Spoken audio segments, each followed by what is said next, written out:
தமிழகத்தில் வருகிற 2026ஆம் ஆண்டு சட்டமன்ற தேர்தல் நடைபெற உள்ள நிலையில் அந்த சட்டமன்ற தேர்தலை முன்னோக்கி, அதாவது நடிகர் விஜய் தமிழக வெற்றி கழகம் என்ற ஒரு கட்சியை ஆரம்பித்து தற்போது கட்சியினுடைய கொடி மற்றும் பல்வேறு விஷயங்களை மேற்கொண்டு வருகிறார். இந்த நிலையில் அவர் விழுப்புரம் மாவட்டம் விக்கிரவாண்டி அருகே உள்ள வி சாலை பகுதியில் கட்சியினுடைய முதல் மாநாடு நடத்தப்பட உள்ளதாக தெரிய வந்திருக்கிறது.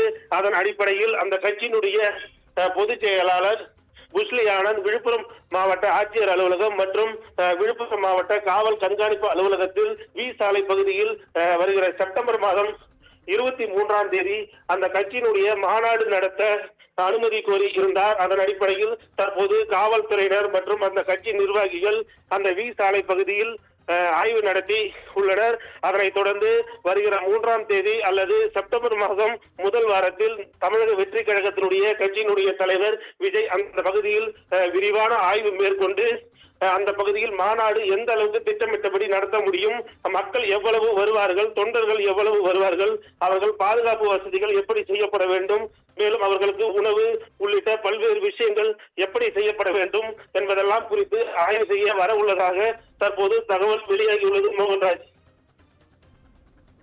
உங்கள் விரிவான தகவல்களுக்கு நன்றி சிவபிரகாசம். அதாவது தமிழக வெற்றி கழகத்தோட தலைவர் செப்டம்பர் முதல் வாரத்தில் அந்த இடத்தை ஆய்வு செய்ய இருக்கும். உங்கள் தகவல்களுக்கு நன்றி.